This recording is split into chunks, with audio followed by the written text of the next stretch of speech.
Chapter 16, in which Fix does not seem to understand in the least what is said to him. The Rangoon, one of the Peninsular and Oriental Company's boats plying in the Chinese and Japanese seas, was a screw steamer, built of iron, weighing about 1,770 tons, and with engines of 400 horsepower. She was as fast but not as well fitted up as the Mongolia, and Aouda was not as comfortably provided for on board of her as Phileas Fogg could have wished. However, the trip from Calcutta to Hong Kong only comprised some 3,500 miles, occupying from 10 to 12 days, and the young woman was not difficult to please. During the first days of the journey, Aouda became better acquainted with her protector and constantly gave evidence of her deep gratitude for what he had done. The phlegmatic gentleman listened to her, apparently at least with coldness, neither his voice nor his manner betraying the slightest emotion. But he seemed to be always on the watch that nothing should be wanting to Aouda's comfort. He visited her regularly each day at certain hours, not so much to talk himself as to sit and hear her talk. He treated her with the strictest politeness, but with the precision of an automaton, the movements of which had been arranged for this purpose. Aouda did not quite know what to make of him, though Passepartout had given her some hints of his master's eccentricity, and made her smile by telling her of the wager which was sending him round the world. After all, she owed Phileas Fogg her life, and she always regarded him through the exalting medium of her gratitude. Aouda confirmed the Parsi guide's narrative of her touching history. She did indeed belong to the highest of the native races of India. Many of the Parsi merchants have made great fortunes there by dealing in cotton, and one of them, Sir Jametsi Jejeebhoy, was made a baronet by the English government. Aouda was a relative of this great man, and it was his cousin, Gigi, whom she hoped to join at Hong Kong.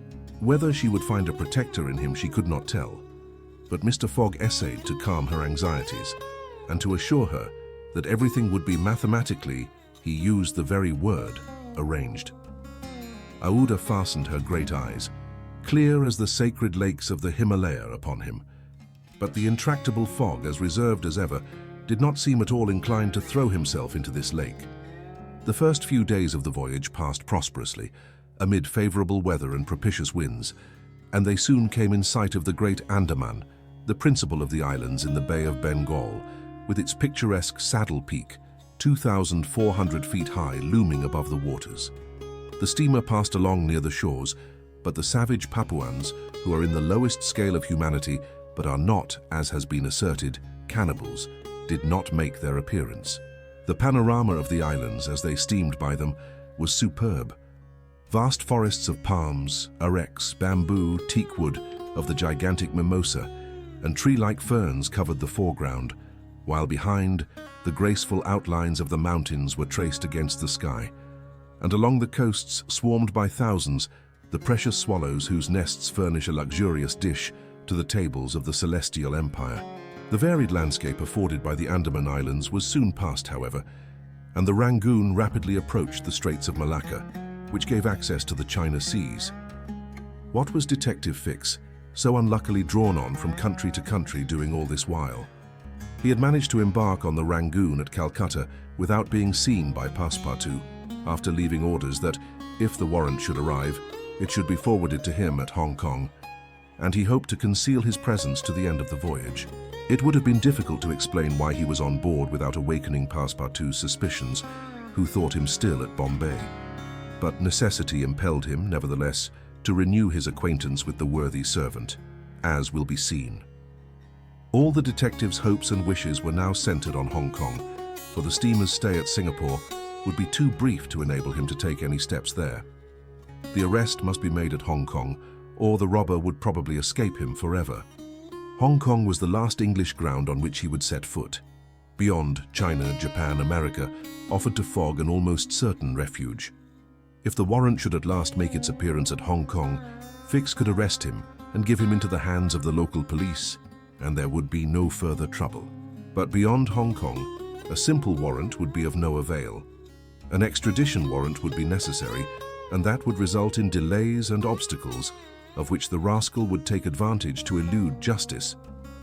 Fix thought over these probabilities during the long hours which he spent in his cabin, and kept repeating to himself, "Now, Either the warrant will be at Hong Kong, in which case I shall arrest my man, or it will not be there, and this time it is absolutely necessary that I should delay his departure.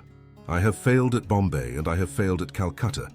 If I fail at Hong Kong, my reputation is lost. Cost what it may, I must succeed.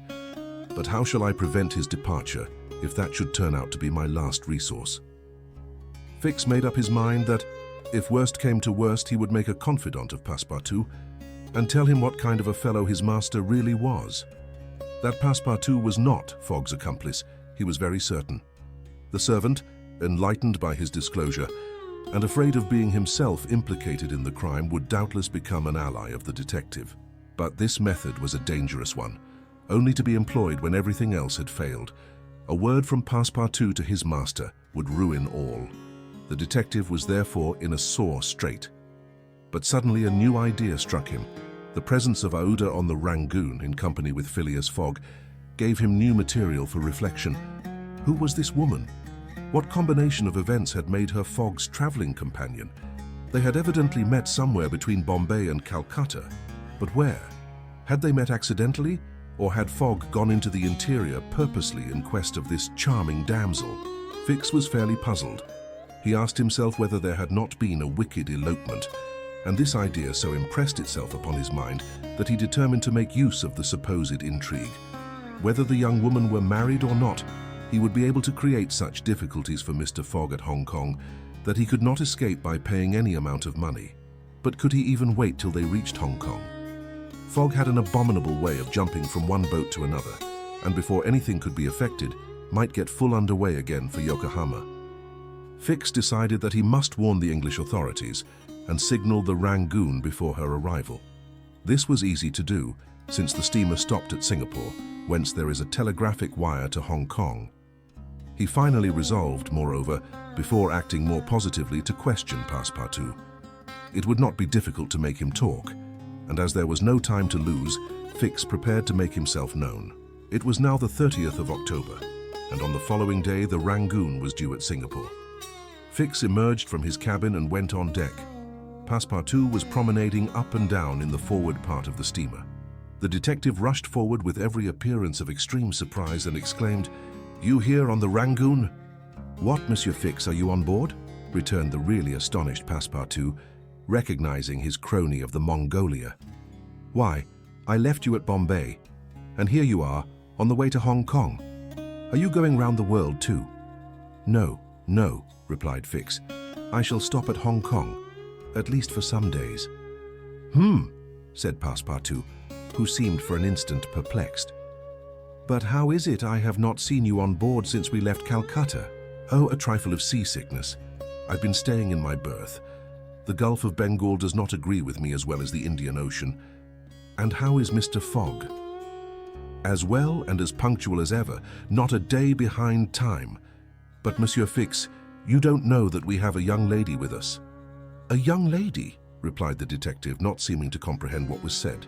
Passepartout thereupon recounted Aouda's history, the affair at the Bombay Pagoda, the purchase of the elephant for £2,000, the rescue, the arrest and sentence of the Calcutta court, and the restoration of Mr. Fogg and himself to liberty on bail. Fix, who was familiar with the last events, seemed to be equally ignorant of all that Passepartout related, and the latter was charmed to find so interested a listener. "But does your master propose to carry this young woman to Europe?" "Not at all. We are simply going to place her under the protection of one of her relatives, a rich merchant at Hong Kong."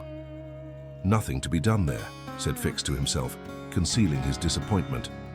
"A glass of gin, Mr. Passepartout?" "Willingly, Monsieur Fix. We must at least have a friendly glass on board the Rangoon."